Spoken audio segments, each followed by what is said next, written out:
Good afternoon, everyone. Thank you so much for joining us for today's November the 6th Family Partnership Council meeting. Before we get started, I want to say thank you to all of our members that have sent in topic requests. You know, we try really hard to address those for you to make this informative and helpful. And so I just want to thank you in advance, and I'm sure we'll talk some more about that as we go. I just want to remind everyone of our council's purpose. So the council serves in an advisory role to the Kentucky Department of Education and provides input regarding topics of interest to families, you know, such as the ways that families and communities can assist schools in ensuring that the achievement level of all students is increased. So advisory council members, I just want to remind you, just ensure that your video is streaming and that you are visible during the duration of the meeting. Your microphone should be muted when you are not speaking. However, all discussions must be made available to the public, so make certain that your mic is unmuted when speaking. And so at this point in time, I'm going to turn to Leslie Spears for our roll call. Leslie? Thank you, Marcia. Okay, we're going to go through the roll call. Just let me know if you're here. We have Laura Beard. Here. Marcia Van Hook. Here. Brittany Faulkner. Here. Ashley Bruce. Here. Tara Trucker.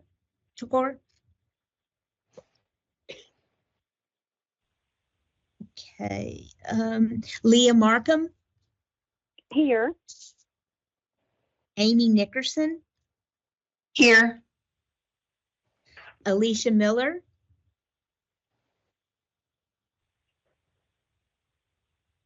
Liz Delaney. Here. Melissa Goins.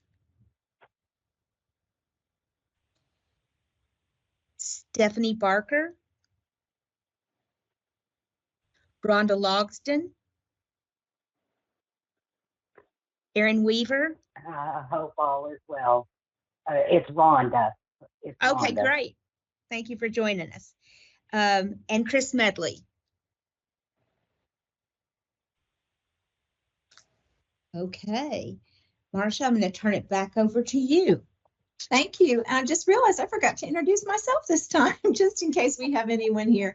My name is Marcia Van Hook. I am the full service community schools manager at the Kentucky Department of Education, and I serve as the chair of the Family Partnership Council. And this has been a great humble honor to work with all of you all, and I just welcome all of the input. It really does help us immensely in helping our families to be more involved and engaged in their students' education. I just want to, at this point, we're going to go through the approval of the minutes. I just want to remind all of our council members that those were attached to your calendar invite for this meeting. You also have access to the link in the chat box. I believe that they're already there for you. So I'm going to just take a few minutes to allow you to review those, and then I will call for approval. So we'll just pause for a few minutes to give you a chance to look at those minutes from our last meeting, which was September the 24th. So at this time, I'm going to call for a motion to approve. So moved. This is Ashley Bruce. Thank you, Ashley. And may I have a second?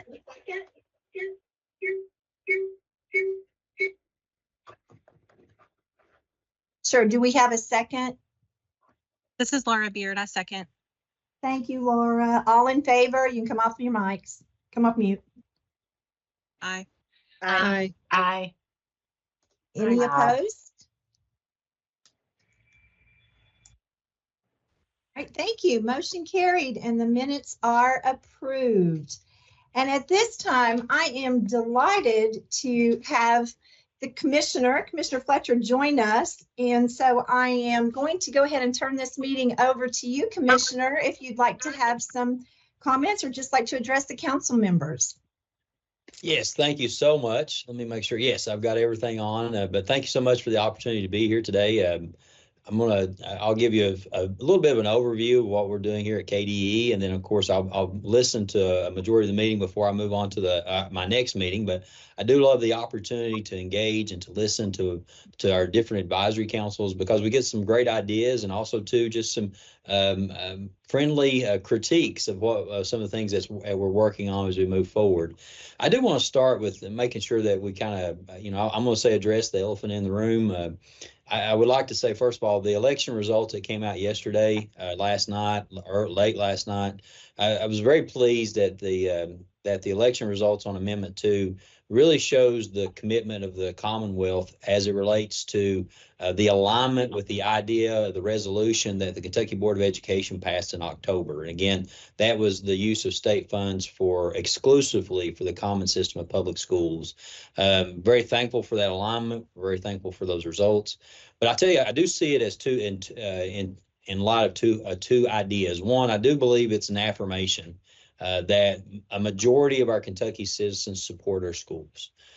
We should not take that lightly. That is such an honor and responsibility too that our communities are putting on us. And again, they affirm of what we're doing. But also too, it is a call to action. It's a call to action for us to say we need to do our best to try to earn the trust of all Kentuckians, those who voted for, yes or no, either way. Our goal here is to make sure that we try our best to build trust within the people that we serve. More importantly, trust within our students and their families. Again, I really believe that these results give us an opportunity to really deepen our engagement with all stakeholders, parents, business leaders, and others, because at the end of the day, we want to deliver the absolute best education system for all our students. So again, I do believe the election results are, while again they show support for what we're doing in public education, it's also a challenge. And how do we earn that trust moving forward? And along those same lines, I think a big piece of what's going to allow us to build that trust is the potential for our new accountability system. And given a very broad overview of what our accountability system looks like at this point, and I'm going to say broad overview because it is a framework.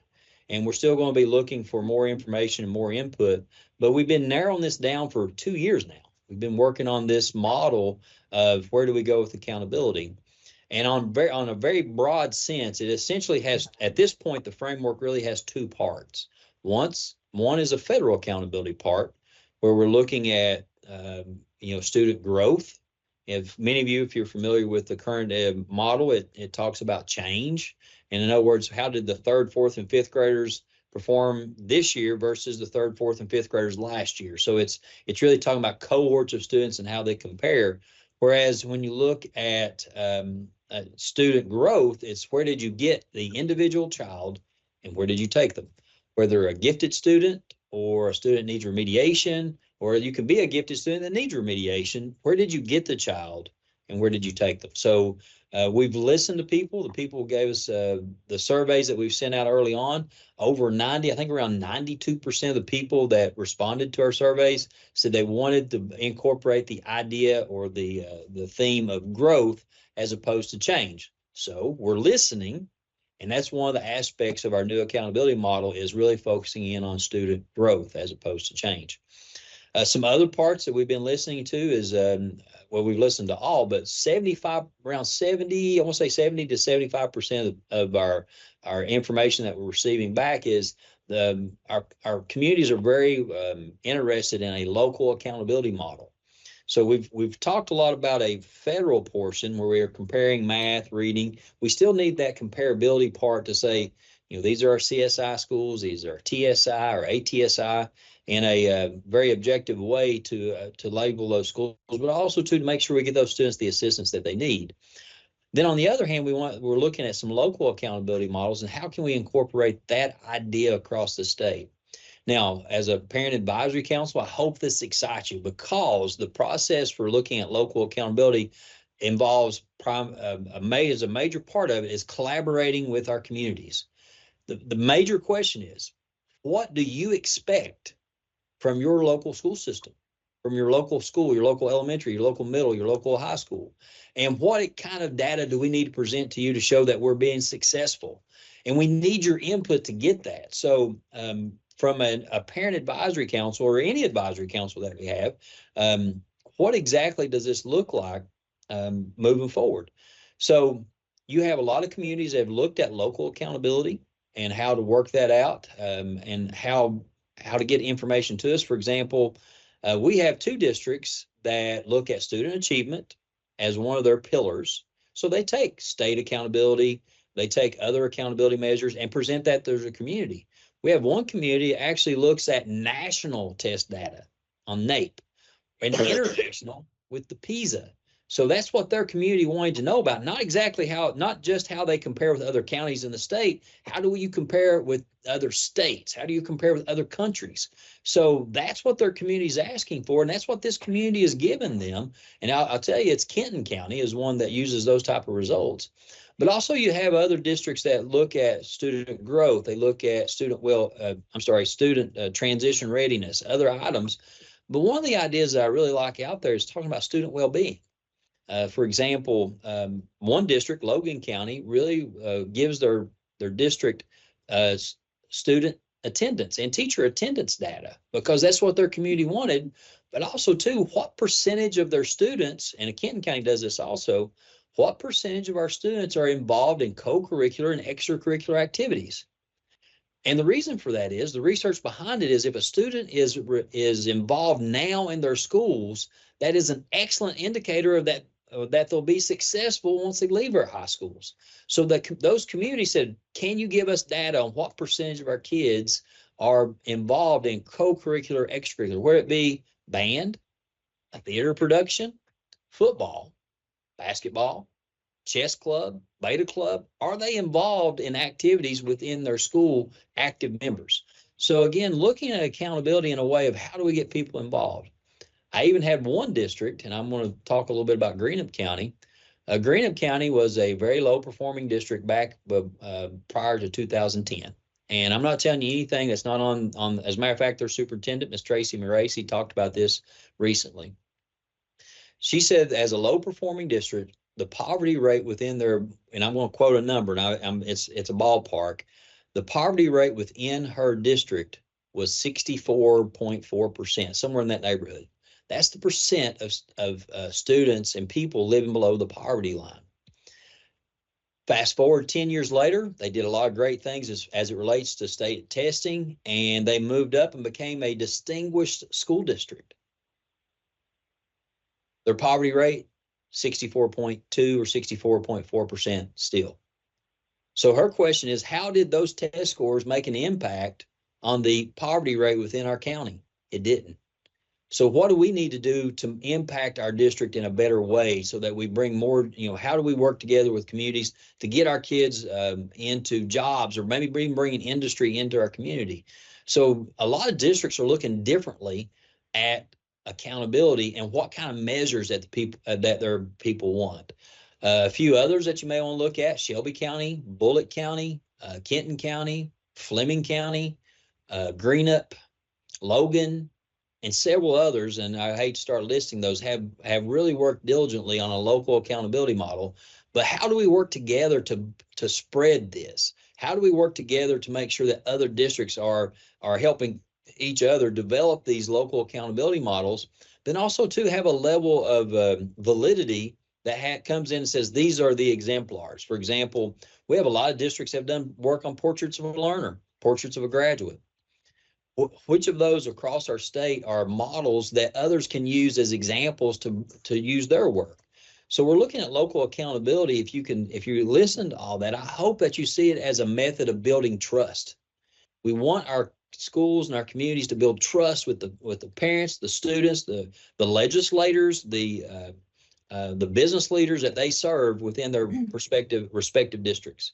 So again, when we talk about election results, our goal is still to build those very strong relationships that give students the absolute best opportunity to be successful, because we want them to have access and opportunity. So where we are now, we're in that phase where we're asking our COOL Council, Kentucky United Learn Council, to come back with more input. And then we're going to go on a road show of sort, if you will. We're going to go to different communities throughout our state to present the framework as it is now. It'll be out there online, hopefully soon. And just to say, what input do you have? For example, there's a lot of questions still of, how do we handle vibrant learning within a district? We really truly believe that every student should have the opportunity for work-based learning, for service learning projects, for other community type learning opportunities, but also students that have the opportunity to do capstones, defenses of learning from the portrait of learning competencies that they have within their district. How do we make sure that all students have those type of opportunities? And we need to hear input from others. You talk about social studies and writing. What does that look like? So again, we're going to look for a listening tour, if you will, with our districts. We've got a framework that we've narrowed down to this point, but in order to do that fine tuning, we want to make sure we talk to people across the Commonwealth. So there's a lot of other items out there. We've done a lot of as far as goals and legislative priorities throughout our board. But if you want to look at overall what the goals for the Kentucky Department of Education looks like, they can fall under 3 categories, and I'll end with this. Every goal that we have, or everything that we do, should center around the opportunity for students to have vibrant learning experiences, like I described earlier. Second goal is, how do we promote innovation within our districts, especially when it comes to accountability? And I'd argue that the third goal makes the other 2 goals a possibility, and that how do we really cultivate those collaborative partnerships with our parents, with our business leaders, with the people in the community that where we serve our students. So that being said, that's a mouthful. That's a lot. Be happy to answer some questions before we move on. I'll open it up at that point. Are there any questions for the commissioner?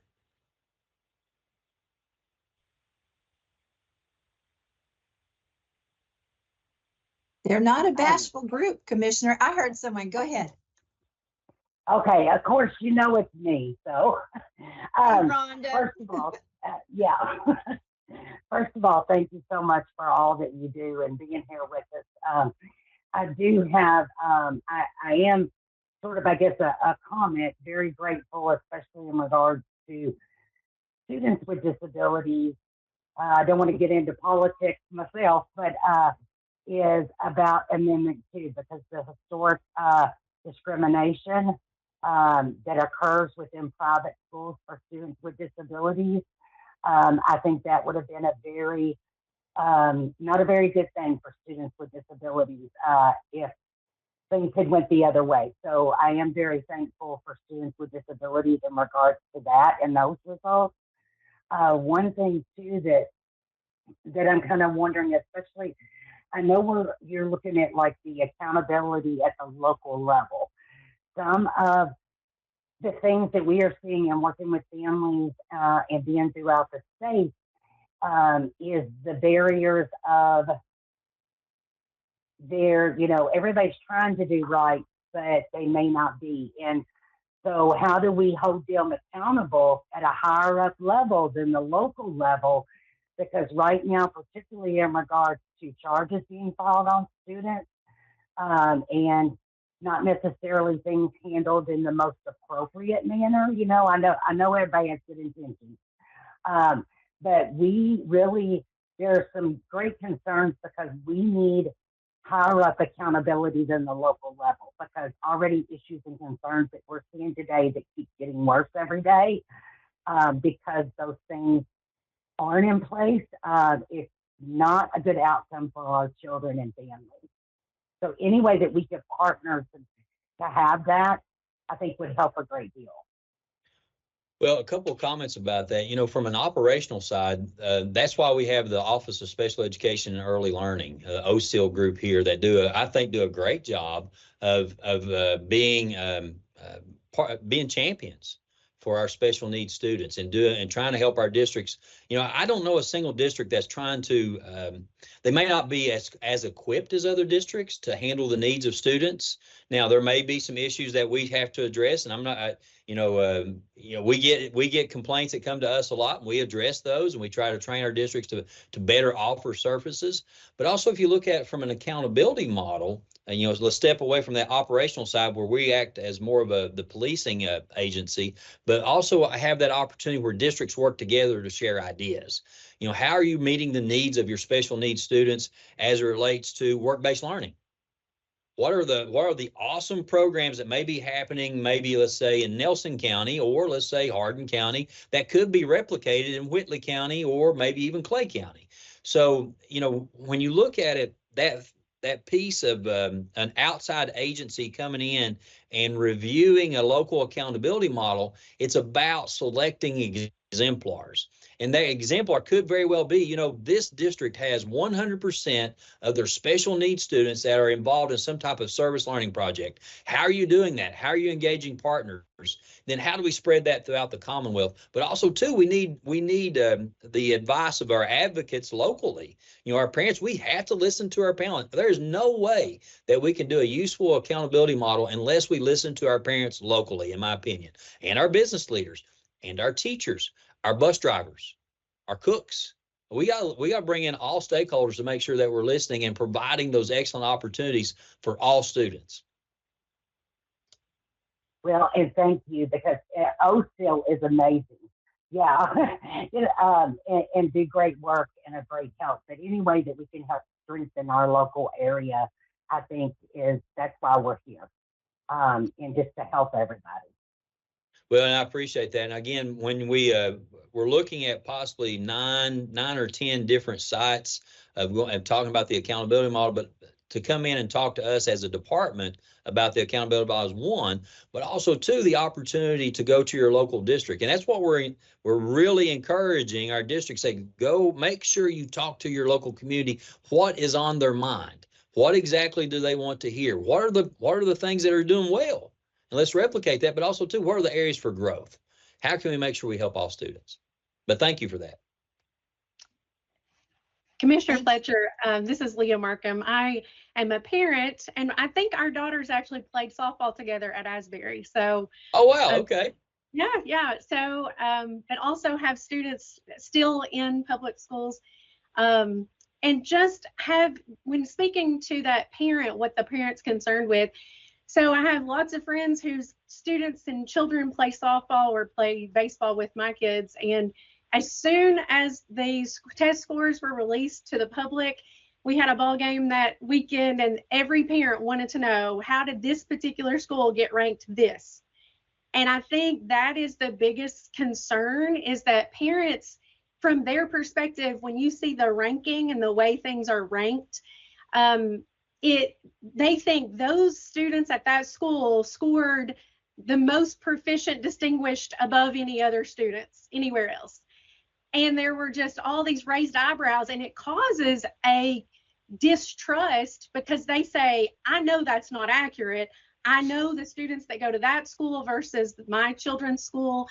And I think it just causes like public frustration with saying, we can't interpret these scores.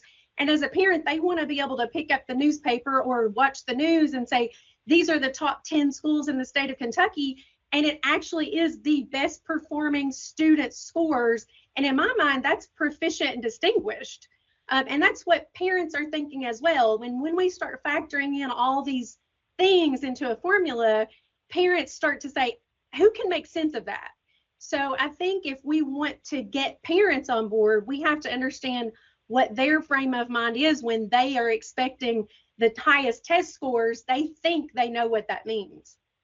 Well, one of the things, first of all, Ms. Markham, I hope my daughter was a catcher, and your daughter, what did she play? Also catcher, yeah. That's what I thought. That's what I thought. Yeah. But you know, she is in medical school now, so she has a test today. So any prayers for her to be appreciated. So Bethany's at LMU in medical school. Awesome, congratulations. Yeah. Oh, there you go.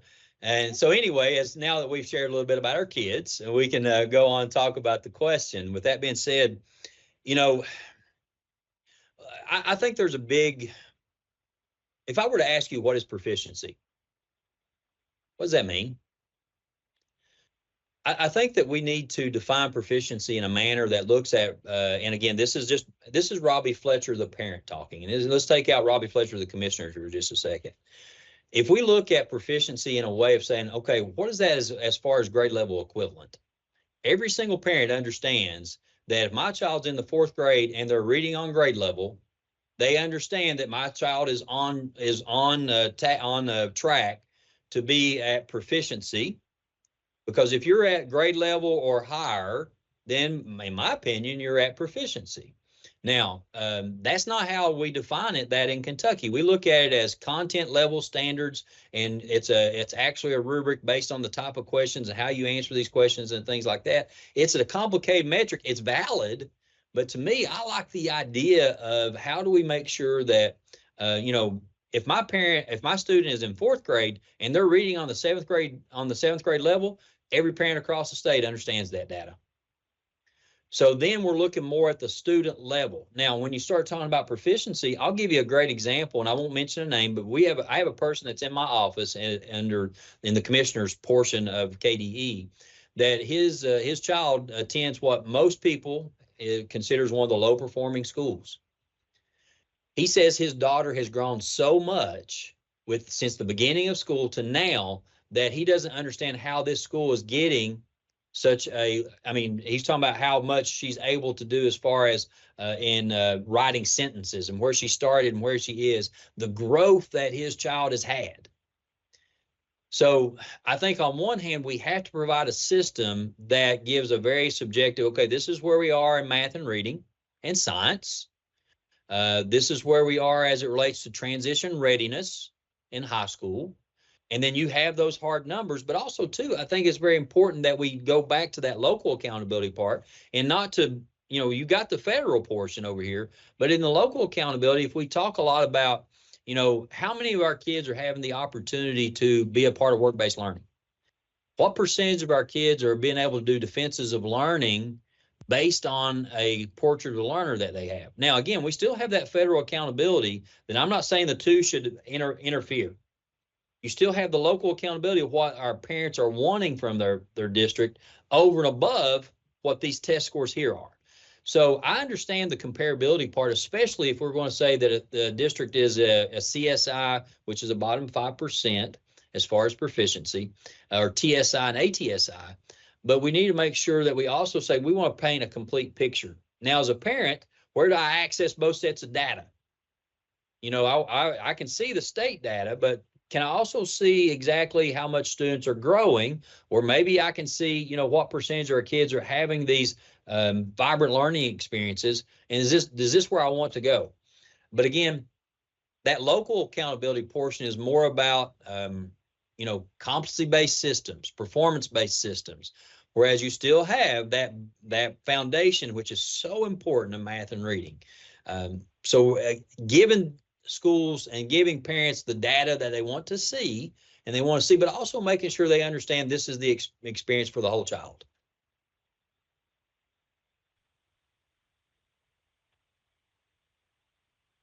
Other questions? Thank you, Commissioner. I did see a Oh, you're very raised welcome. hand. Laura, Yes. I think, Laura, go ahead. Yeah, Commissioner, my name's Laura Beard. I work with the Pritchard Committee for Academic Excellence. Uh-huh. I'm the director of the Commonwealth Institute for Parent Leadership there. We currently have 24 parents in our leadership program that will finish in December, and we'll start a new cohort in January. And we have a lot of discussions around accountability. And so my kind of ask of you is, when we talk about parents being involved locally in these discussions, what would be the best action step I could give them at this point to kind of go back and start working with their school on some of the solutions and discussions that you've mentioned? Well, first of all, right now, since local accountability is not necessarily a part of the overall accountability model, you're going to see sporadic places where this is in place now. And you have a lot of districts that are working towards that. So my advice to you is for them to call the central office and say, okay, are we doing things like portraits of a learner? Are we looking at local accountability? And if so, how can I be involved? Because a large part of that process is having parent input. So I think it starts off with communication. If a district is doing these things and not communicating with their parents, then this opens up a door for how they can better communicate to their parents. Okay, we obviously didn't reach you, but these are the things that we're doing. For example, Shelby County. Shelby County has done a lot of work as it relates to Portrait of a Learner over the past 6 or 7 years. They talk about competencies to make sure kids are better communicators, better collaborators, but they also look at their state accountability scores as a part of their local accountability model. they're just now getting into that local accountability. And if you go to their website, they're presenting a lot of data to their local community, but they're also allowing students, professionals to tell the story. They're actually posting videos of how this local accountability model made a difference. So the very first thing is to reach out to their maybe at their school level. Then if they didn't get what they needed from their school, I'm hoping that they would receive it from their school level, but then also too at a district level, say, how can we help? And hopefully those doors will open up more quickly. So that's the first part, is start off with communication. Thank you. You're welcome. Thank you. Are there any other questions from the group for Commissioner Fletcher?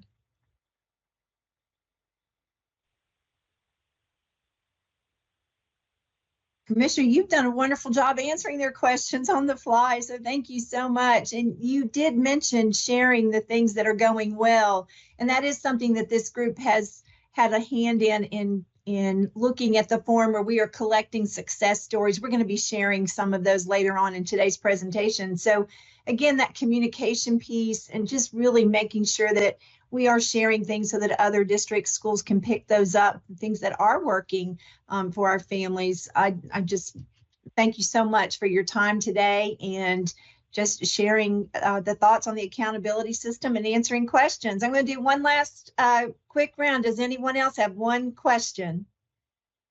Marcia, if I could, my presentation was really on the exact same topic. So if you could go down, just skip over my slides until you get down to slide number 8, because I actually had a question for the group here, and it's right along the lines of what you all were just talking about. And that is, if we get that slide 8 up. Let's see. Tell me when to stop. I'm not seeing the numbers right this way. Okay, keep going. Right there, right there. Oh, just number 1 or 2? Go to question 1. I had 2 questions for all of you, and actually the third slide down had, let me put it in the chat here. It had a bit.ly where you could go in and answer some of these questions. But let's go back to question number 1. And I was just wondering if you all could talk about a time when you have received feedback on your student. And Laura, I think it was you that kind of talked about, other parents and how they think about proficiency. What is it when you get feedback that either makes you trust it or not trust it, or makes it easy to look at or difficult to look at? Just can you all share some stories about what that looks like, especially when we're talking about feedback on your own child or a child that is in your care? What is it that resonates with you? Well, and I think, if you look at this, a part of the process and what Ms. Dodd is doing here is part of the process in building those local accountability deals a lot with empathy interviews. What's your experience? What do you know about your district? What are some things that, when did you receive data? What are some examples that left you with some questions as you move forward? And she's actually got some other slides on the whole process that we went through for a local accountability at this point. The thing I'm going to leave you with, because I do have another meeting I got to jump into, is what we want to do here is make sure that while we understand that a large percentage of our people, our community leaders, our community, our parents voted that we should leave public dollars with public schools, we also understand that there was a percentage of people, a large percentage of people that wanted to go the other way.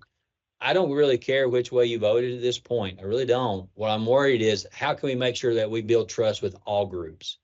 I'm not going to go ask you which way did you vote, yes or no. You have every right to vote the way you want. What I want to do is make sure as we move forward that we want our local communities to build trust. And I think the process that what Karen's going to walk you through here with is the things that we expect our districts to ask you also, so that we can build this kind of trust and move forward to build better public schools for our kids. So if that being said, I'm going to turn it over to Karen and let her walk you through what these questions here. But are there any other questions for me as I step off, before I step off?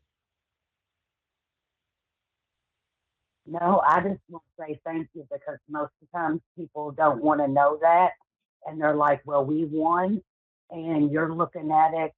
I'm grateful as a parent in a parent organization that you're looking at that and you're not just saying, hey, we got to win. We want to look at how we make it so everybody feels that way. So I am very grateful for that. Well, it would only have been a win if it was 100% to 0. If we have everybody on board as much as possible, and we understand there's always going to be discrepancies and differences of opinion, but again, we still want to build that trust and with everyone. So thank you so much for that. That being said, I appreciate the time. I'm sorry, go ahead, comment there. I was going to say, Commissioner Fletcher, it's Marcia. I wanted to thank you Marcia. so much for joining us today and taking the time to answer the council's questions and just talking with us. You are welcome to join us at any time. So thank you so much for taking time out today. Thank you so much. I appreciate it. See y'all. Bye. Karen, do you want to go ahead with your question here, or would you like for me to back up? No, I think he really covered a lot of it, so He I don't did. think we need to back up. Let's just go from here. And if you all want to share any more, and that was why I asked before everyone got on if we were recording this so that anybody who shares some stories, I can be sure to collect those.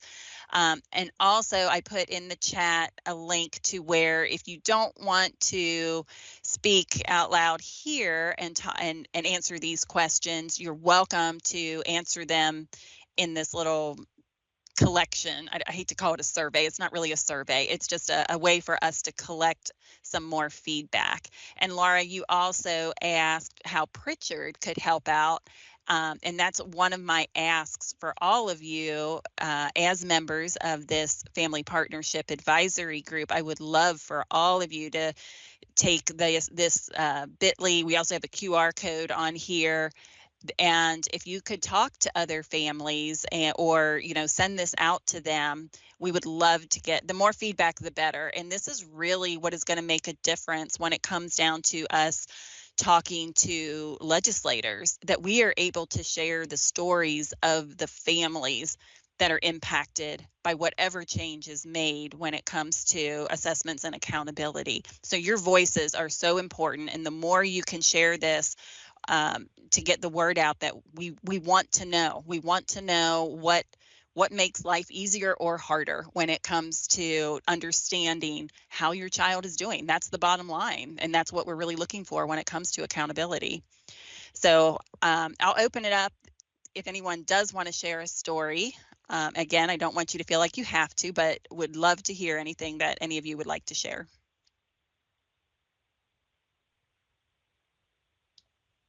I'll just follow up with a similar experience. Was another person said that their child was making straight A's on their report cards, and then the following year they get their KSA results back, and they were apprentice in many of those cases, and they had all these questions about how is it possible that my child shows like it looks like they're tracking, it looks like they're mastering the content, and then at the end of the year, they take their summative assessment and they are not, making the progress that I thought they were making. So, and then that prompts the questions of, is it just a test taking day? Or was that child truly not prepared? And I think we go back to the opportunity myth there. Were they being given the opportunity to access true grade level rigor? Or was that teacher teaching below grade level? And of course, they were making progress on that, but not true progress at grade level work. So that's just one of those other scenarios that comes up pretty frequently, actually. Yeah. Thank you for that. Well, and I can tell you as a mom, when I've got stuck, pretty much no one explains it. There's a paper sent home and it tells you. A lot of it is not easy to understand unless in the last year it has changed in the format. And it will have links that you can go link to try to further understand it. That is more complicated than even trying to understand the paper that you get. And pretty much that's all you're given. And the only other time that things are brought up, especially if the school is maybe not doing as well in certain areas, is then you might for the next year have like family night. But the issue here is not that those aren't great things to address, say if we overall are lower in reading, but the breakdown is we're not seeing very intentional, intensive support for the children who are not ranking and hitting that. It's more of an overall, and we're just going to blanket this, so it's missing that piece to help each individual child to do better, which in turn will help the school do better, right? The other flip side of what we see too often, and particularly, and I guess this is for students with disabilities, is these results are used to further isolate them, for them to be less included, for those results having impact on their trajectory into their future, right? And more of setting the stage of going like an alternate assessment, and in turn, not having access to the general curriculum and being on the alternate diploma track, which is not necessarily what's appropriate at all for that child. And so that's where we see a lot of people think that these results are just used and are impacting the school's overall ranking. But for students with disabilities, it is having a very negative effect on them and their future, their opportunity, their inclusion. Thank you very much for that.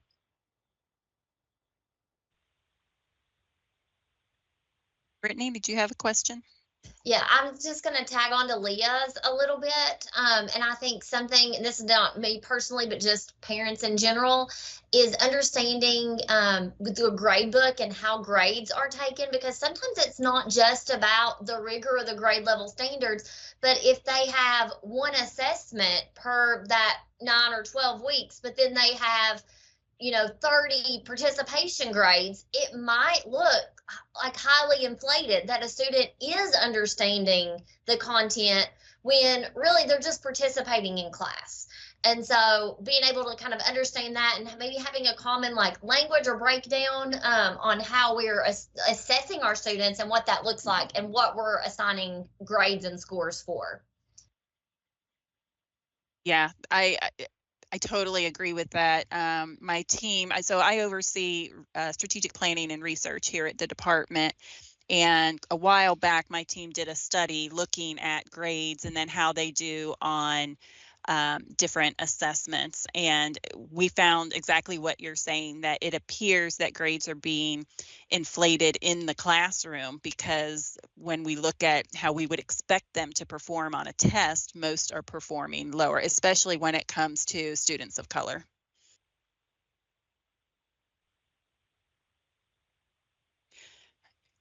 Yes, Liz, right? You're on mute.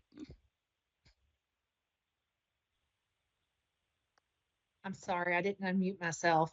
Part of your question was about what makes it easier to understand and feel confident about that. One of the things that my children's school does that I really appreciate and has been very helpful to me as a parent is that when that state data comes out, they give that out at parent-teacher conference.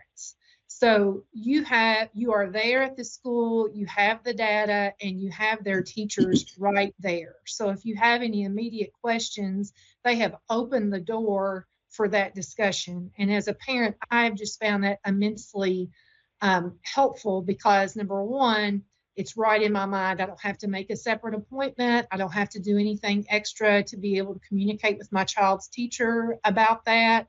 And number two, it doesn't give me a chance to forget to do that. And So that's for that the is state something assessment. The state assessment, Pardon? is that what you're? The Yes, state assessment. yes. That's what. Okay, gotcha. Yes.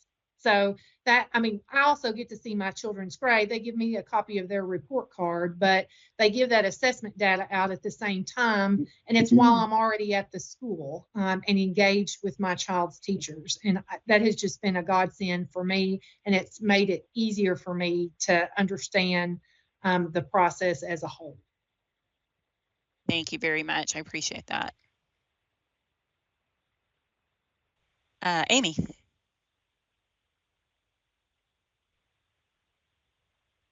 Hi, I just wanted to add, so I have a third grade child. He has not taken a state assessment yet. That will happen later. But something that has come up here recently is some feedback we get, most of the time as he is being evaluated for gifted, he gets a lot of feedback that he's doing great. And there's not usually a grow statement that comes with that. And so something that I feel like gets occasionally pushed aside is that he needs like a healthy struggle. He needs some feedback that kind of gives him something to work for or achieve, that doesn't kind of get tossed to the side like you're meeting all of the requirements of what we need right now, but you could excel in this way, or you could think about how you might approach things differently.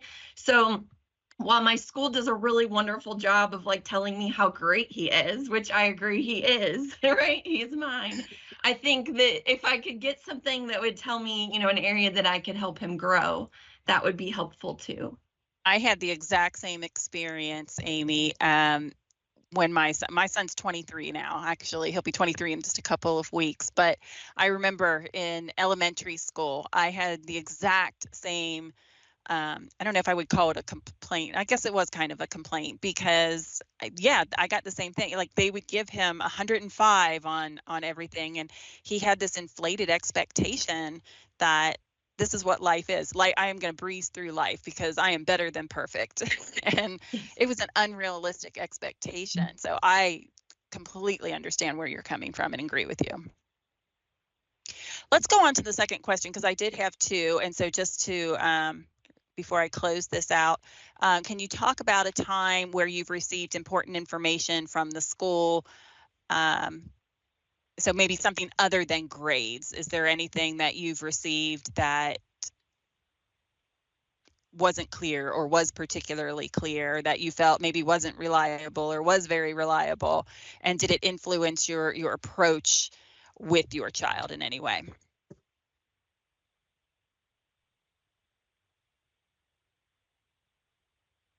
Yeah, go right ahead, Liz. And you're muted again. I'm the worst at that. I'm sorry. Okay. I can remember when my children were young. Here's an example of something. I don't know that it's really like desperately important information, but at the time they had, for discipline matters, they had a chart and you had a color.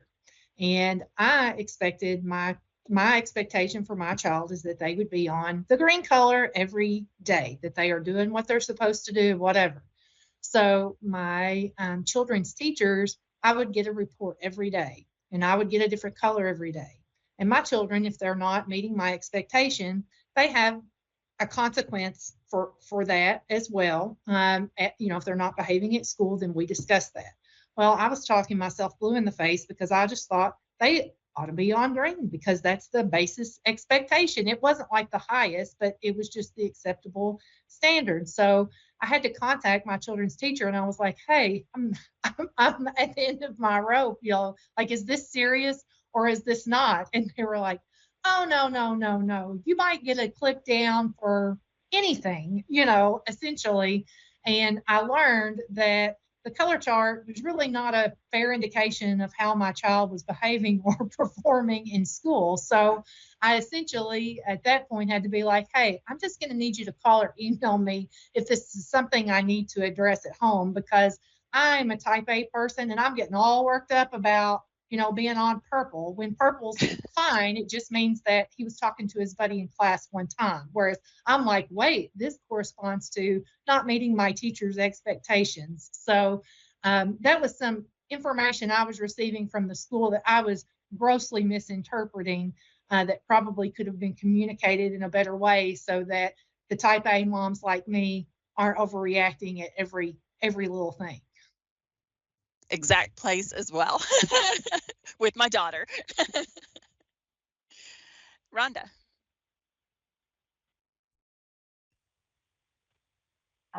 Well, for my son, he's graduated now, but he was one of the ones in high school through COVID, and he had pretty much had not, and he shared that, there's 2 years I haven't learned anything. Going through and he's not been challenged, different things, and I tried to find out, well, what are our options to graduate early? Trying to find out what's there and everything. It was hard to get a straight answer. Yeah. Well, I really appreciate all your feedback. I don't want to belabor this topic since the commissioner spent a lot of time on it as well. But on the next slide, I will leave you with this. If you would be willing to, I would love for all of you to take the QR code or the bit.ly and share that broadly and even have these conversations. Like, just take these questions. It's worded a little bit differently when you go into this QR code. It's just one question more that I like it better in the form that we have. So if you just have that conversation, because I would love to come back here and hear what you learned through some of those conversations. So if you all would do that, this is exactly the kind of thing that we hope to get out of our advisory groups. I'm going to be having this a very similar conversation, but with different questions for some of our other advisory groups, talking to principals and teachers and get their side of this issue as well, really looking at the local accountability piece. That's what we're really trying to get at right now. What does it mean to you as a parent? What does it mean to a teacher? What does it mean to a student? So any sharing of this that you could do would be greatly appreciated. And if there's no questions, or I'm here if you have any questions, and you can contact me at any time as well. My name is Karen Dodd, and it's just karen.dodd@education.ky.gov. Thank you all so much. And Karen, thank you so much. That was just a great segue from the commissioner into these questions. And I love your questions, just to really deeply think and communicate. And we've heard a lot of great voices have shared just some situations that, I'm sitting here nodding in agreement with a lot of the things that were shared with my daughter. Yes, when my daughter was in school. And that grading piece, I think Leah brought that up first. I'm not quite sure. And I apologize, Leah, if it wasn't you and I'm misspeaking, but just really that continuity between what a parent is seeing on a report card and then what they get on that state result, and then like how to interpret that in a way that everyone understands. And I love the part about, I raised one of those children too, reading at that 12th grade level in elementary school. And so how do you continue to push and grow and give them different situations, because, the world isn't that easy when you get out there. So I can't thank you all enough for the conversation today. It was really important and relevant to all things that we talk about in education. Karen, thank you so very much. Thank you. All right. If no one else has any questions, Karen, you're free to leave. You're free to stay. And I think she's Thanks. Okay. Bye-bye. We're going to move on now. This is actually going to be my portion today. I'm just going to give all of you, an update on the Family Partnership Council's recommendations to the KDE, Kentucky Department of Education. You guys know who I am at this point. There's my name, title, office, and the division that I work in. So when we talk about the 4 recommendations that came from this group, I just want to review them for all of us and for anyone that may not be familiar with them that might be watching.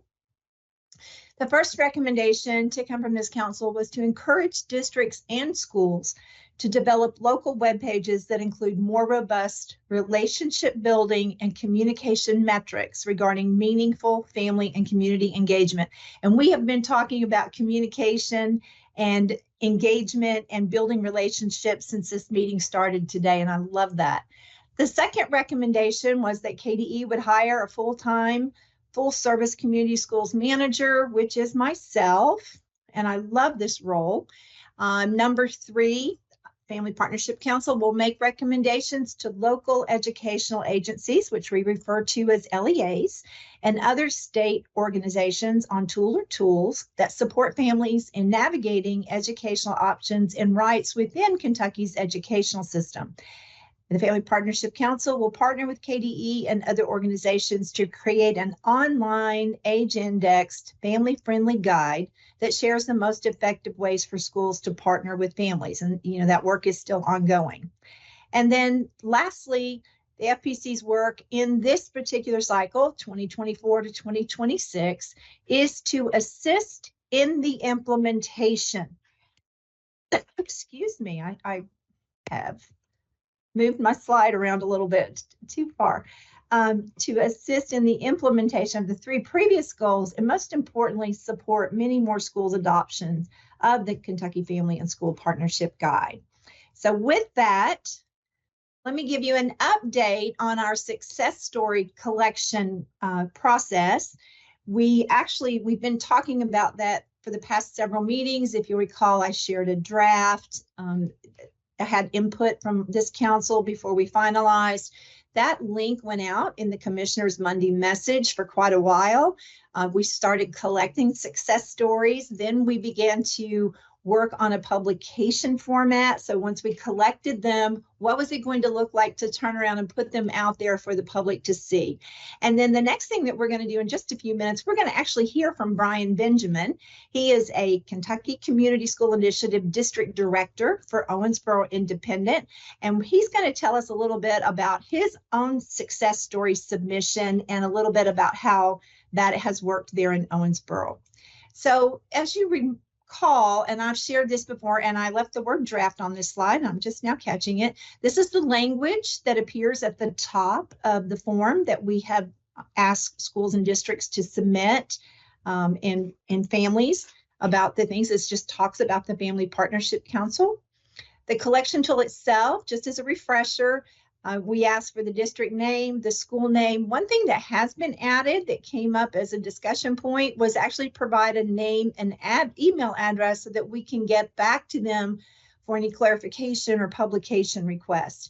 And that's the only thing that was added. Number 4, then we start through the questions of asking about a promising or innovative practice that implemented at the school to increase community and family engagement.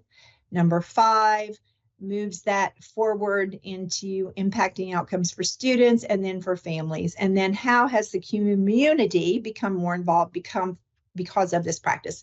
So nothing has changed. I just wanted to share. And then the last question, we have just a space, number 8, to share any additional information or comments that they might want to add. And so from that, I'm delighted to share with all of you today. This is the format that we finally decided on for publication. It looks like a story card, and we can actually, we're working on where these are going to live on KDE's website, like which page, and so we'll get back with you with that.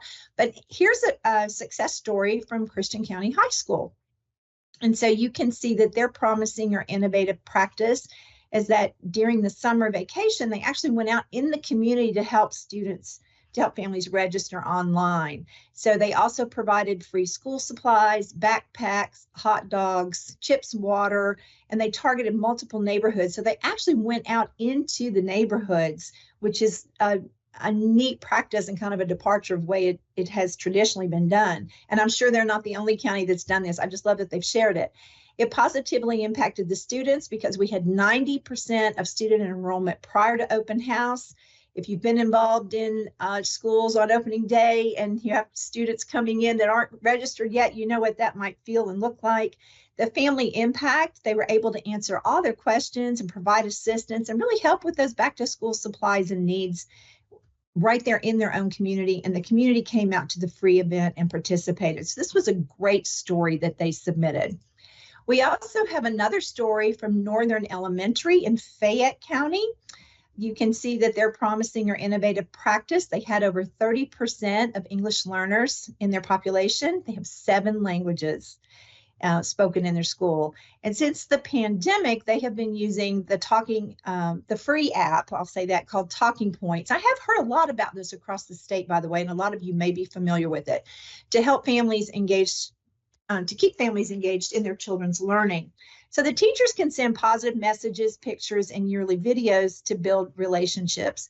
And so one of the things that I've heard about this that is so good that it will actually translate into their language too. So this method of communication reminds the school that it takes a village mentality.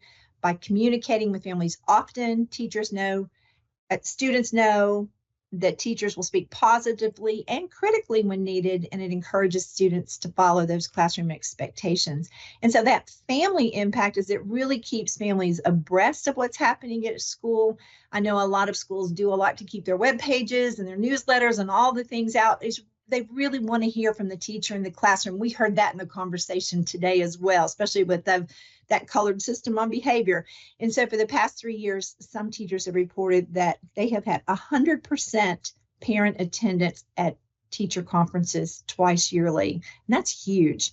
And so with this communication system, more parents have become involved in supporting their children from home by attending school or community events. So I just wanted to share those two success stories, and you can see the format of what they will look like. It actually highlights the county, the school name, and then what the practice is, and then how that impacted student, family, and community.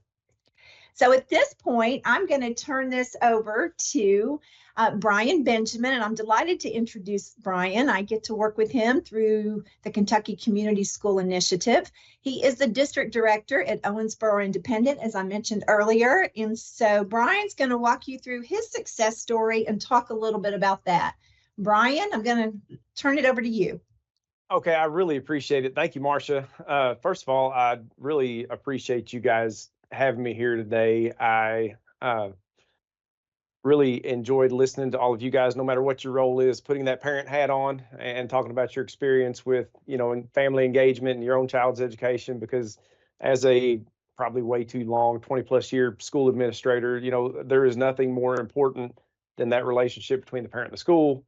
And there's nothing that builds that relationship like good communication. So I did appreciate hearing all of you guys. There's lots that I could take just from listening to that. So I also love when I get to talk about what we're doing in our district, especially around my role as the district director for community schools, because I think we're making a great impact. And I think that these success stories can be a big part of that, because as Marcia was talking, something I thought about is, actually the idea I'm going to talk about today, guess what? We did not think of it ourselves. We stole it like most great ideas. And so when we're all sharing these great ideas together, that's when we can really change outcomes for our students and our families. So the Homework Diner is actually an idea, as the vision for community schools was put out there for all the 20 districts that were fortunate enough to be involved in the Pritchett Community Scaling Grant. It was video that we saw over and over again, right, Marcia, to the point where, I could just about quote it verbatim. And I had almost, not really tuned it out, but when that would come on, I'd be like, oh yeah, the Homework Diner, this is a great idea. I really like this, and we'd move on. Well, Beth Blandford, who's the principal at Faust Elementary, which is the elementary school that is part of our grant here in Owensboro Schools, she's awesome. And her school does as good a job as any with having a pulse on their community and their students and their families and engaging those families. So they didn't have a problem, but they still felt like there was some folks that they weren't reaching, and there was some folks that they were missing. And so, what we wanted to do was use this Homework Diner as a vehicle to bring some of those families in. And it was a mix. It was lots of EL families that had maybe just moved to the area. It was lots of families that may have been around for a long time and sent several kids through Faust, but for whatever reason, they'd kind of drifted apart. So here's what we did. The Homework Diner was something we do monthly. We actually are having our first one this year on November 18th. And we bring families in around some homework instruction, some targeted interventions in math and reading, and a good meal, along with the help of a community partner. So here's the way it looks. We would have our students and their families come in between 5 and 5:15, and they were tough. Now, if you weren't there by 5:15, they locked the door. You were not going to eat dinner if you didn't come in for the homework instruction. So once we got everybody in the cafeteria, we would have families sitting with their students, and they would be assisting them on their homework, whatever schoolwork they had. We had lots of school staff there that also were helping, and what they were doing more than anything for a lot of those families is modeling the type of behavior we would want when you're helping your children with their homework, which I thought was totally awesome. The other part that is kind of the biggest part of this community schools model is we would always have a community partner there. and it was a revolving door. We had Independence Bank, we had our Chamber of Young Professionals, we had First Baptist Church, we had River Valley Behavioral Health, so we had lots of folks that really wanted to pitch in, and they would be helping as well. Around 6 o'clock, what we would do is we would break for a meal, and the community partner would serve the meal in the cafeteria line. And the Homework Diner model that we were shown, they actually use local culinary students. Well, we don't have that program anymore at our community college. We've just revived it in our high school, and I'm hoping to include them this year. But so what we did is through our grant, we just catered it, and we tried to make it something that was pretty darn good for the students and families. We did Olive Garden, we did we did a taco bar one night is really good. We had a church grill out hamburgers one night. So we did some things that were pretty special for the families that they really enjoyed. We didn't want to give them the same old, sack lunch and send them on their way type thing. We wanted it to be a true family dinner type setting where they could eat and enjoy a meal with their families. They could enjoy the meal with their extended school family. They could enjoy that meal with the community, and we would just all sit down there together. So it was a quick win. They would get there about 5 o'clock. We would be out of there 6:30, 6:45, 7 at the latest. The community folks love being involved. I got great feedbacks from the families, and they were so grateful to be included. Like most schools that are located in the neighborhood, we would have folks walking by and wanting to know what was going on and how their families could be included. So it just grew from there. Community impact was certainly measurable, just in the way that it connected the school and families and communities together. When you talk about sustainability of this, we did 5 last year. We're going to have a minimum of 5 this year. Our grant paid for all 5 last year, and I will say that this year we've already had community partners reach out and want to pay for 3 of the 5. So I don't think it's going to be hard to keep something like this going in the future. So that's just our example of a success story. And beyond that, it's led to some spinoffs. We've started a lunch and learn series in our middle school because they saw this as a good way to boost their family engagements. One of the partners that sponsored the Homework Diner last year is helping us build a state-of-the-art outdoor classroom at Faust Elementary. We've got a parent leadership academy that I've worked with some folks here on at Faust that is kind of tied to this as well. So lots of great stuff going on. Hopefully we can have several of these that we can share. Hopefully all the districts will share so we can steal ideas and build from each other. So that's what I have, Marcia. And Brian, thank you so much. Here's the sign. You want to talk about the sign? Yes, I just wanted them to see that. And then I'm going to add on to what you said too. For sure. That's our sign. We certainly had lots of Hispanic families that were included in our group last year, and we want to make it as inclusive to them as possible.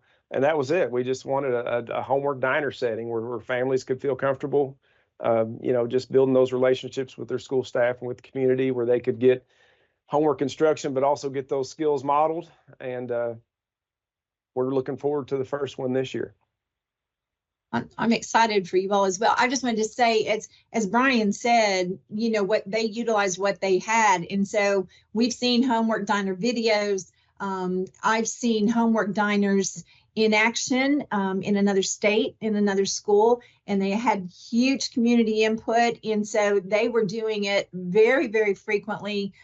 Just because that community was involved in that way. And actually a local church had donated all the dinners, and they did the cookouts and tried to vary that, just like Brian said, just to get them to show. And they thought it was very important to have the family table, which you mentioned as well, Brian.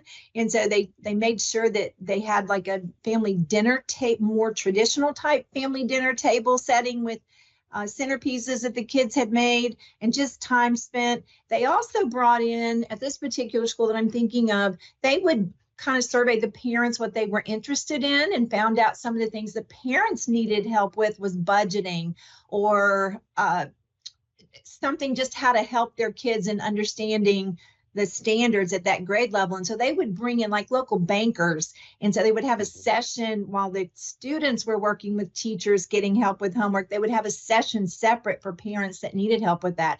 So you can design Homework Diner in a gazillion ways.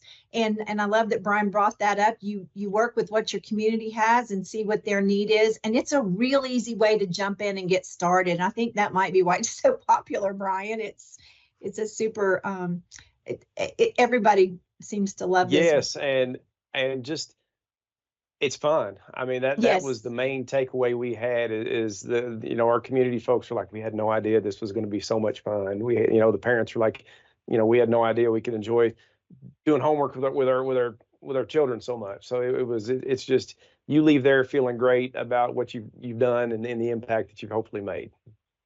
And Brian, will you speak to just how easy it is to fill out that form to this group? Because we really want to encourage this group Absolutely. to share their influence. Yeah, I would encourage you guys to, if you have a success story, to go ahead and fill it out and also share those with others in your circle. It's a simple, easy Google form. I mean, what Marcia sent is pretty much, that's it. And, to be able to transfer it to that card there that shows exactly what happened, it takes no time at all. We all love bragging on great things going on in our schools and districts. It's super easy. And like I said, the more people that participate and make submissions, the more it grows, and we all have ideas that we can share. But no, it's super, super easy. I mean, I did it. Come on now. Now, Brian, thank you for sharing all of that. And one thing, and I think I mentioned this when we met in September, don't think it has to be something brand new and innovative. It may be something you're doing that is having a huge impact, and the community next door to you would be inspired by what you're doing and take that and run with it in a different way, or someone across the state. So never hesitate to share if it's working, or like Brian said, we steal all these great ideas and we tweak them and make them our own. So we love getting these stories and sharing them out because it is inspiring for everyone. So Brian, thank you so much for joining us today and sharing that story with us. Here's Brian's contact information. If any of you have additional questions, I'm sure he's real quick on email too. So I appreciate that when I reach out to him, unless he's tied up in a community meeting, and then we might wait a little bit. But here's his contact information if you'd like to reach out to Brian with anything else. And so, Brian, you are welcome to stay for the rest of the meeting, and I hope you do. We're going to talk about data and the early warning tool. You're welcome to leave, but are there any last questions for Brian while we have him? And I'm happy to answer any questions you have. Go ahead, I'm sorry. No, I was just going to say, or about the form. Anyone from the group? The one last thing I'll add just to it is because what Commissioner Fletcher talked about really spoke to me in terms of this community schools model is that local accountability. Part of this, you guys, I don't know how familiar you are, but our community is included every step of the way. Anything that we develop through this grant is based around a school or community need and vetted through their input and authentic partnerships. So I think as we move towards a local accountability model, this is certainly something that we could look to. Thank you, Brian. Thank you for including that. Well, we're going to move on to Dr. Vanderhaar and Dr. Chang. I think they're with us, and I do believe that they want to share their screen and drive the slides. Am I correct? Yes. Can you all see it? I'm gonna end and go ahead and share your screen. It might be on.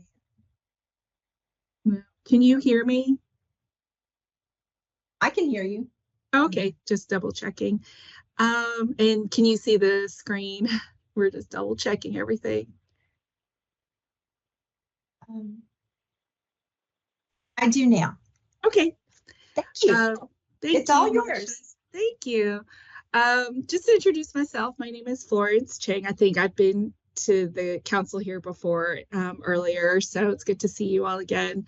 And we are going to be talking about some data tools that are available to our districts and school leaders They're free tools that are in Infinite Campus. And we thought it would be helpful for the Family Partnership Council to see this, because this is a training that is going to be provided next week to our Kentucky Community School Initiative districts.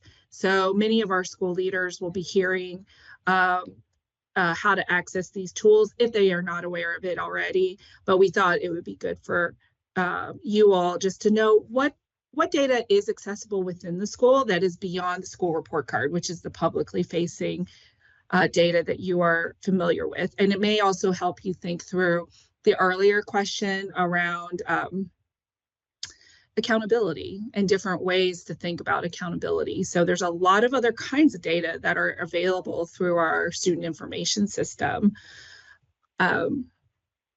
So the larger context is we're going to give you kind of an overview of data, the background data that led to the development of these tools. And then we'll do a demo. This is why we're sharing our screen, because we're going to be demoing the tool just so you can see it live with some anonymized data, but it will be live data. So you can kind of get a feel for what is in the data system, and then show you some reports that KDE has available. So that's a quick overview, and we want to make sure we have time for questions as well. So feel free to stop or use the chat, and Marcia will let us know if there's any clarification. I will turn this over now to my colleague, Judy, and she's going to talk about the larger context and data. Okay, thank you, Florence. Hi, I'm Judy. I work in the Division of Student Success, and just sharing some larger context, as Florence said, we don't have this is the kind of the latest graduation data we have, and as we can see, overall, the graduation rate is still around 91%, although it did jump up about 1%, so to 92.2.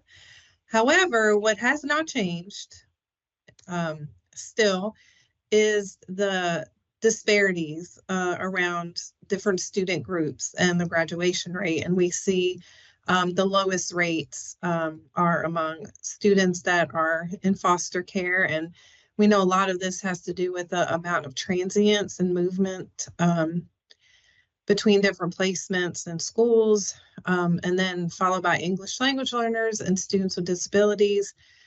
So we always like to share the wider context, keeping in mind that. And then thinking about why students leave, this is kind of based on 7 nationally represented studies around students, young people who have left the school system and why they said they left, and kind of collapsing these reasons into 3 basic categories. And you see about half of them would be considered where they felt they were pushed out, 37% felt pulled out, and 14% fell out. And this is kind of just some examples of what's in those categories. So when we think about pushed out, it's like, I just cannot keep up, like a lot of mobility, missing too much, and then you can't keep up, maybe conflicts with adults. Suspension is like a huge category, and it's a practice still that is, we know from about 5 decades of research, is very detrimental. Actually, it doesn't lead to the outcomes that we think. So it's actually very detrimental for students in the short and long term. And then the pullout is basically survival. And we have seen a lot of this increase. And then the falling out is something, just again, thinking about what schools have agency over, in a sense of belonging. Like that diner that was just explained is a really great example of something that can facilitate a sense of like connection and a sense of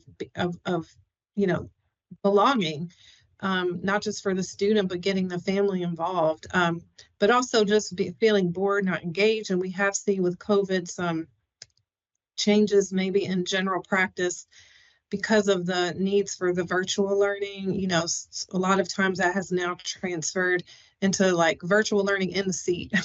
And so maybe kids feeling less engaged also. Right. I don't know if the slide deck is stuck. Dropout is a process of disengagement that occurs over years. There are situations where students will leave the system in a hurry, but the majority of students, this disengagement actually starts in elementary school. Again, think about all these categories, you know, kids that are suspended in first grade even have huge higher likelihood of dropping out later. So there's really interesting research about that. Now, what can we do about dropout? This is looking at best practices. What do we know is effective in preventing kids from leaving the system? And the first thing is using data, right? Using data to identify, and that's why we're talking about early warning. And I will speed up because we do have a lot to share. And so the early warning is based on the A, B, C's, and S. So these are things that we've known are indicators of risk, right? So if our attendance is struggling, course performance failures, having behavior incidents, well, early warning tool in Kentucky, which is very unique, ours is unique because it includes this factor called stability. This stability includes a lot of things that you know, those other factors don't account for. So it's how many times has a student moved? What is the zip code of the student? How many times does the phone number change, right? How many people live at that address? So because what our early warning tool does is it's basically taking everything it knows in Infinite Campus about each individual student and comparing that to students in the same school and what their outcomes were. So it is taking in a million calculations, right, that no human could do. It's using machine learning, so artificial intelligence, but it's very robust and sensitive because it's context specific. It's specific to the school. And again, it has so much information about each individual student, and they can see how the past students were in that school, what their indicators of risk were. So it's very robust. And because this stability is part of early warning, I believe that is the reason why what we hear so often is the early warning tool has helped them catch kids that were not on their radar. So I'm going to share, and hopefully you all can see. Are you able to see now a different picture? Okay, you can see the tool. So again, this is Infinite Campus. And I'm going into early warning. So this is how quick this is. So a staff member could pull up this. Now just stick with me because I know it's kind of, what does this mean? So this right here is, this is a fake school with fake data, but this is showing you the distribution of students in the school and what their risk level is. So if we just stick with the red is high risk, that's like, you know, the danger sign. Then there's the yellow, which is medium risk. And then there's the green that at this point, these kids don't indicate risk. So you can see that in this school, you know, there's a lot of kids in the green, but you do have kids in the yellow and red. Now at the bottom, you see the score is 50 to 150. So it's likened to a credit score, the higher the better, right? And the reason it's not 0 to 100 is because the developers did not want people to say, oh, this kid has a 70 score. No, that means 70% chance of graduation. So this is using a completely different model and calculation than what our system is actually used to. And, you know, again, using AI, machine learning is, you know, there are definitely huge pros, and then there are some cons, which we're working through, is like getting people to trust what this is telling us. So you can pick a grade level to focus on a certain grade level, but I want to show you down here.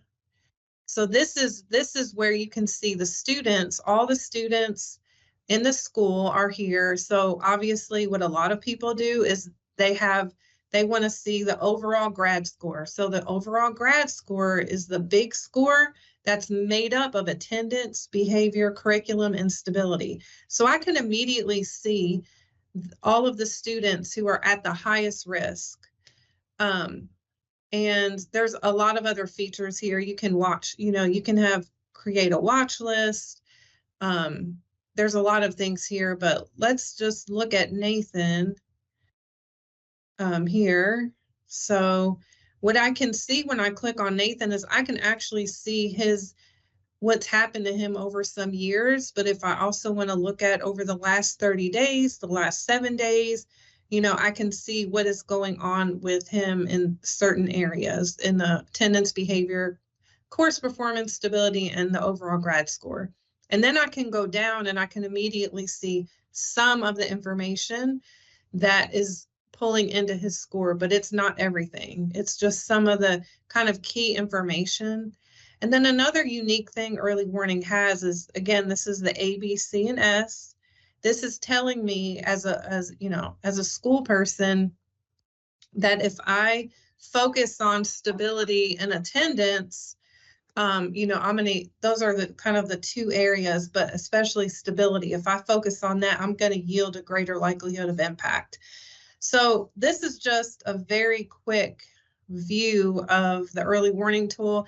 And I can tell you that people say, well, how do I know that I can trust this?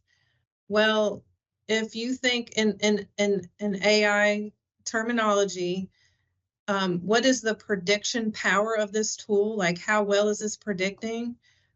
For students who have 2 or more years of data in the system, if 0 is completely random prediction and a 1 is a perfect prediction, early warning ranges from 0.95, 0.9 to 0.95. So it's very, very, very robust, as I said, and its predictive power.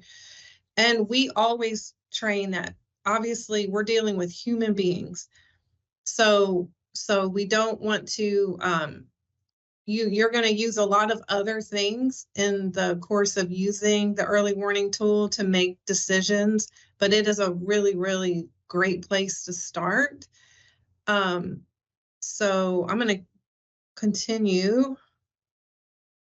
unless anyone has any questions on the piece and the early warning tool itself. Again, you're getting a little taste of when we train on this tool, what's available, but also how we frame it for people in schools. So, and I'll just hear if there's anything, you all can put it in the chat and then we can respond. But the second thing that we know is helpful for all of the outcomes that we don't want for kids, suicide, dropout, all of the negative outcomes, we know it's super productive to have one adult advocate. And you all know this on this call. So not to insult you all about anything I'm sharing, because I know you know this. We always recommend, because Infinite Campus will not tell you how many, which students don't have a relationship with an adult. So we always encourage people in schools to look at the quality of school climate and safety survey that everyone has access to. For every school and district level, there's just one item. If I have a problem, there's an adult I can talk to. This is data, looking statewide. What does this mean in terms of the number of actual children and youth who do not have someone who's reporting? So one of the techniques and strategies we encourage people to do is called relationship mapping. And there's a lot of different ways to do it, but this is an example where you take the index cards and each student is named on an index card and you put it along the wall, and every adult in the building comes and puts a dot next to students they know something personal about, that they feel have a connection, like a trusted connection. And at the end of the activity, you have cards with index cards with no dots, and that's who you would make sure to reach out to and have an adult connect. And again, this tool is not, Infinite Campus does not know when a student's experiencing a domestic violence situation at home or watching their parent overdose. So there's another strategy that schools use that our colleague on our team, Christina Watford, who came from as a counselor from a school, she initiated this where teachers can initiate referrals for support and students can also initiate a request for support for something that's going on. And finally, we don't have time to talk about this, but you all know this, that social and emotional skills are really, really important. So we really, there's other pieces to this training, but we just wanted to give you a sense of that. And now Insights was developed as a companion to early warning, and Florence is going to share Insights. Okay. Yes, I think I got it. Thanks. We're in the same room, so we're just kind of moving our computer. So just to like kind of step back and connect the dots then to the larger conversation, because I thought it was really interesting to hear everything that's been talked about with the accountability and kind of different ways of looking at data, different ways of thinking about quality, different ways of showing something's going really well at a school. I hope that what Judy just showed you with early warning gives some insights into how much data exists within schools. There's so much data across attendance, behavior, grades, whether parents log into parent portal, all of those data pieces, thousands and thousands of data pieces are actually in the system, and how we have boiled that down into what we see now as accountability. So I always find it interesting to show people early warning, and you think about how rich all of our data information systems encapsulate, and how we boil it down into such simplistic kind of views of school. And really every school, when we train on early warning, has its own story. When we say every student has their own story, every family has their own story, so does every school. And so their profiles in the early warning tool are all different, and it takes time to think through each student and what their needs are. So one of the things that Infinite Campus has provided and created, in addition to early warning, is a companion tool called Insights. And Kentucky Department of Education was generous enough to use some of our state funds to support, and our ESSER COVID money to support the development of this tool, because what early warning doesn't really give you is it doesn't really give you the experiences of the student. There's not really anything built into the tool that's like, here's their experience. Here's what we're seeing at the school climate and culture level, which we know is a really important area to be considering. And early warning isn't necessarily as actionable as some of the data that you're going to see in Insights, which pulls from early warning, but also gives you the contextual factors. So I'm going to just go out of the PowerPoint again and go back into the tool. And so again, I'm on a scrambled site. This is real data, but anonymized. So these are not real names. And when school leaders are in Infinite Campus, they all have access to something called Insights. And it's here on the left side.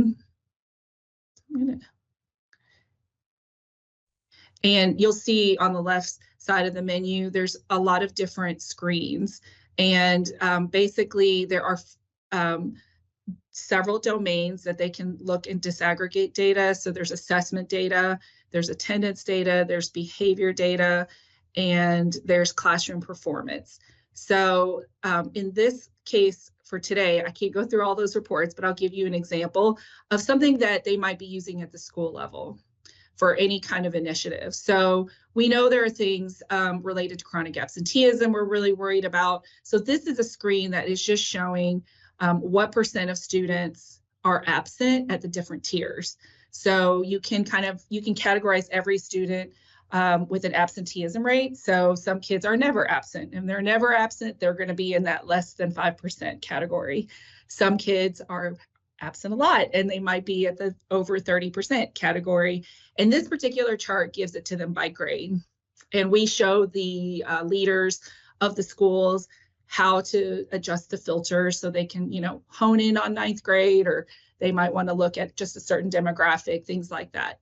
But what's really nice about Insights is you can get kind of this big picture, and then you can say, well, I only want to look at my kids who are 9th graders and over 30% absent. And you click on it and you get the name of the kids and you get their data. And that way they can export it, they can transfer it into another place where they might want to put like their interventions or have conversations with the families at that point to talk through what is going on, what supports do we need. So those are ways to kind of use Insights. You can also look at things like data by period, by weekday. So I'll do weekday because that's a simple one. Sometimes they just want to know we have strategies that we want to implement by day. So this is one, it's kind of busy. So I think I might change this one. And I'm going to just take excuse out, because now you can kind of see, okay, attendance by day. In this particular case, Thursday and Friday have the worst attendance. So there's issues, so you can kind of look at, decisions that you might put in place for a school to kind of get attendance up, and you can drill down by period. You can look at tardies, you can look at the reason why, if they're unexcused, excused, and all of that. So it gives you some more insights. And then, just to give you another example of, let's look at classroom performance. Again, way too much data here. This is a list of all the classes that this particular school offers. But let's just say I wanted to look at a very predictive course for how kids are doing, which is Algebra 1. And in research and data, that is shown to be like a really important course that kids need to pass early to be successful and graduate on time. So this is a case where we see Algebra 1, and we can even disaggregate it by class. So these are 3 different teachers, and the red is indicating kids who are failing. So you can look at how many kids are failing for each of those classes by teacher. And of course, it's not to evaluate necessarily, it's not evaluative on the teacher, it's just thinking about the supports that are needed for that particular course and that particular group of kids. And you can click on any box and get the names of the kids. So this might be popular for something like creating an after-school program, summer programming, tutors in a specific area. So very data-driven, very actionable data. So I hope you can see like the difference between this, Insights, and early warning. That's a lot of information. I just want to make sure there's no questions on this particular piece. I should just mention there's no requirement that our districts use these tools. They're just available to them for free. So they are, some of our schools and districts have created their own data systems, and they use other available software to run their data systems. These are just 2 that are available through Infinite Campus, and they don't come at a cost. And we also offer free trainings with it. So with the Kentucky Community School Initiatives, we're going to be helping them think through how would you use these tools to perhaps, this is their choice, progress monitor on whatever they're implementing at their school. So if they're doing an after-school program or extended learning, they may want to create a list of kids to keep a watch on in the early warning tool, or they might want to provide some supports, use Insights to hone in on kids who are maybe having a certain behavior issue or a certain attendance issue or a certain class struggle, to create another group to support through the Community Schools Initiative. So it gives them that data so they can personalize their interventions to that student and their family. So that's just a quick overview of Insights. And we definitely don't have time to go through this, because this is another hour of training on this, but we definitely talk about the second half of any data tool is how are you going to use the tool. So we walk through, these are the 5 keys for early warning implementation, or really any implementation of a data system. So it is talking about who at the school is going to be using this data, how much capacity do they have to pull the data and review it regularly. So go ahead and set your agenda. It's kind of like this council does. You set your agenda to decide what you're going to talk about in each meeting. So they're doing that within their school teams. And then 3, 4, and 5 is really where families, I think, usually would hear about this, which is if there are students being identified for the higher tiers of support, the more intensive interventions, they would be ideally co-creating those plans with the stakeholders, being the kid themselves, if they're of age to be able to co-create an intervention plan for themselves, as well as families. So the family and parents. So if a kid is struggling with attendance, behavior, grades, the caregiver's likely already aware of those issues, and the best practices, they would be involved in co-creating and being a partner in helping provide the supports that their student needs to succeed. So, and then finally, of course, these same data tools can be used to monitor progress. So you can look at improvements in specific data and then refine and reflect, which is one of the key aspects of progress monitoring, which is to look at, is what you're doing actually working? And if not, let's go back and refine or change the model altogether of what we're doing. So that is kind of the quick overview of the 2 data tools. Since we do have a few more minutes, we're just going to show you really quick. And here's our data resources here. So you can, when you get the PowerPoint, you can look at some of the other pieces that come with the data tool. But we also want to make sure you all knew that those are not the only data tools. KDE includes so many different reports. So these are just a few reports that our group works on. There's something called a transient student report, which helps schools identify those really mobile students. Like we know that there's people who've asked about kids who switch districts, who homeschool and then come back and go back to homeschool. All of that is captured in a transient student report. So you can see that the kids who are jumping districts, jumping schools, it's one of the most challenging populations to work with at the school level, because as district people and school people will convey to us, having that relationship is so important. And when kids are jumping schools and getting services interrupted, classes interrupted, that is a challenge to the school. So this is meant to help them understand and keep hold on who is moving, where do they come from, and help provide better transition supports from where they came from to where they are now. And that's an example of a report. So it gives you kind of the breakdown. And it is pretty stunning. We see kids that are in and out of schools a dozen times in elementary. By the time they're leaving 5th grade, they've been in 20 schools. So it is a lot of information to have on a student that gives you ways to help talk to their families when they first come in and not wait too long, because they've been jumping. So how do we form that attachment? How do we form that relationship when they come in? And we also offer to schools a way to talk about their credit, because as you're jumping schools, you are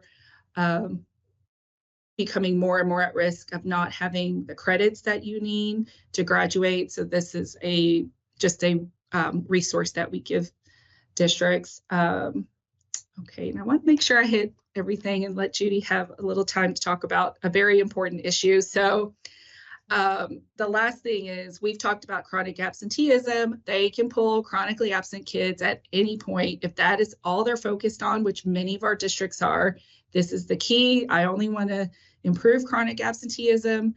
They get that. They can look at what is their chronic absenteeism rate today disaggregated by gender and race, and then they can print a list of kids live. So this is a really helpful, easy point and click. Let's look at their chronic absenteeism rate and their kids. Okay, we do want to wrap up by just giving you something that is emerging, has been emerging for several years. That's been an issue for our schools, and we have new requirements around this. So we want to make sure you all were aware. So I'm going to pass it back to Judy. All right, thanks, Florence.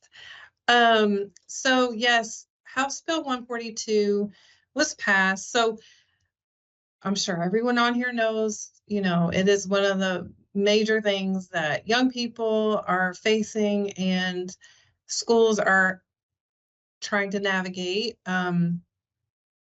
You know, we've seen a decrease, about 40% decrease in alcohol, but a huge increase in vaping.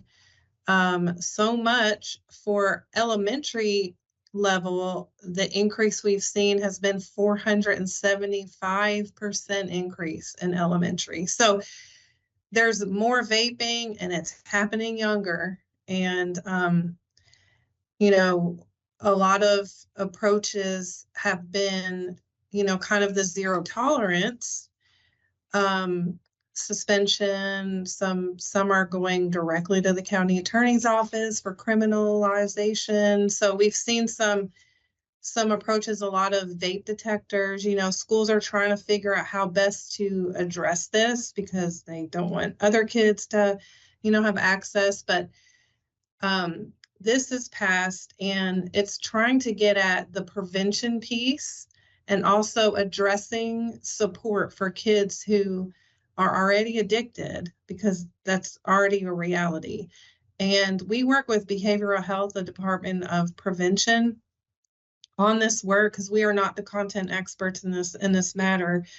But you know, we do work with them, we present with them. And one thing they talk about is really framing and looking at our kids as actual victims of predatory marketing, because cigarettes use has went all the way down in the, you know, tobacco industry. Big, you know, business kind of took notice. And if you know, the marketing to children and young people with the colors, the wrappings, the highlighter, like all of the different apparatus for vapes and the colors, the flavors, like the pictures, the images, social media, like there's so, you know, it's really been astounding. And it's had its effect. And, you know, we've talked to students about this issue, and I'm sorry, I don't mean to, I could ramble on this and I don't mean to, but the good news is that the intent of this bill is to arm all of the students with information about what can be supportive of their, you know, if they are using, to quit, but also in the prevention efforts. So not just at the beginning of the year, but having access to it all through the year. But the other major thing this is trying to do is trying to promote a graduated response so that students, on the first time they're caught with a vape, they are connected with a school counselor or mental health professional in the building, talking about what resources are available. And also, if students are sent to in-school suspension, or out of school suspension, like they need to be provided with these materials during in-school suspension. So changes in local board policy and that kind of thing. We also really recommend, you know, people take a look at the trauma-informed discipline toolkit, which is in alignment with this idea of a graduated response, of addressing root causes of things. And, you know, so that's good news, you know, again, around this. So there's a great deal of information that was developed by behavioral health on actually, so if I'm in a school, what is evidence-based? What are the evidence-based programs and supports we can give to our students? So I have those 2 names down here, but we just wanted to make sure that you all were aware of that. And then we have workshops on insights and early warning available to any school that's interested. I know Florence and our colleague Christina will be doing the KSI KCSI, all the acronyms coming up soon. So, but that was a lot. So thank you all for listening, and we're here for any questions. Well, I wanted to say thank you for sharing these. When the early warning tools were shared before, every conversation that I had with school and district leaders, I was asking if they were using them, and no one was using them, and they were very interested. And so I think it is one of those things that where turnover has occurred or people have moved in and out of positions and they haven't received training. But since that, I actually was talking with our SCSC chair, and he said, it's CD Morton from Harlan Independent. He actually requested that we have some type of training for our local superintendents just to make them all aware of what's available. So if that's possible, Florence or Judy, we would love to set that up. And that's a request that came through in January. We got a request from SCSE like yesterday on this. I think was it like a 3-hour? It's a 3-hour training. Yeah. Okay. Yeah. So it might be the same. Yeah. Look at the person. And that's great for superintendents because again, like a lot of things do need to kind of come from the top because there are so many things that folks have at their disposal to use. And still with all the communications, there's so many that still, like you said, don't know about it. But when it comes from the top and principals, you know, and like we have a lot of great examples of districts at district and school level use of very effective use of early warning, really helping kids in real time, like not waiting till the end of the year, like helping kids in real time prevent failure and ultimately prevent dropout. And we have different examples of those that people can kind of utilize, but it's great if we can get the superintendents on board. That would be phenomenal because you cannot beat the predictive power of this. So, you know. Well, as I'm mentioning it, they're all saying we need someone to train us on it. We had another district, Whitley County, also asked for the same thing. So we also have a school and district leadership meeting, and we would also love to be able to bring either the same training or a condensed version to those folks as well. So I think Miss Dixon, Kay Dixon, our executive director, was the one who put that request in. So we just wanted to make sure and see if we could get some follow up on that. But really appreciate these tools and the fact that they're free. That always piques people's interest to know there's resources you're not utilizing, especially with the Insight tool. Yeah, thank you. We'll definitely be in touch. Okay, perfect. Sorry. I had my camera on. Oh, okay. Yeah. Sorry. No. You know, Florence and Judy, I love working with the two of you, and just for the rest of the council members, I do have the opportunity to work with both of these ladies and Christina, who is not with us today. She actually has been to this council before to present to us, but I love working with them, and I learn something new every time they show the tool or we talk through. And so it's such a great tool, and like Leah said, it's free, and just the wealth of information that it gives to a school to help. And I'll tie it back to the Kentucky Community School Initiative. I know it's a lot of acronyms, isn't it, Judy? It's KCSI.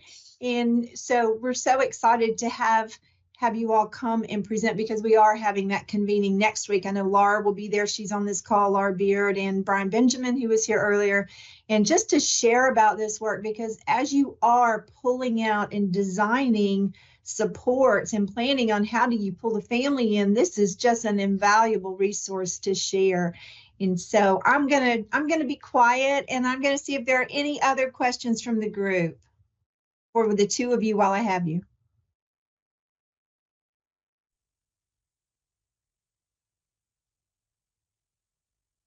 No, that was a lot of information. You guys did a great job. So thank you so much to both of you, and you're welcome to leave or you're welcome to stay. We're getting ready to wrap up, but I want to thank you for your time and your thoughtfulness. And our meeting has kind of gone seamlessly today, just right from the commissioner speaking and right into Karen's presentation and asking those questions about communications and relationship building and just what you're getting and our thoughtful conversations from all of you around what you're getting from the school and what you get when you get a summative assessment report from the state, and making sense of all of this, and then what tools do we have to help us in the journey. And so I just want to thank all of you today for presenting and for sharing. I'm just going to pause for a minute. Are there any last comments or questions from the group about any of the information that we've heard from or heard about today?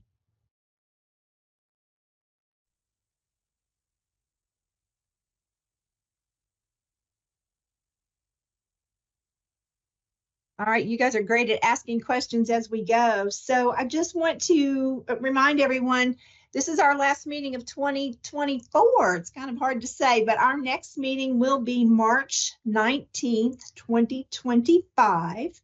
And so just go ahead and mark your calendars. Leslie will send out information, and do please keep thinking about and sending in your topics for us to address in this format with our Family Partnership Council. It is very, very helpful to us. So at this time, I'm going to call for a motion to adjourn. This is Brittany Faulkner. I'll make a motion. Thank you, Brittany. May I have a second?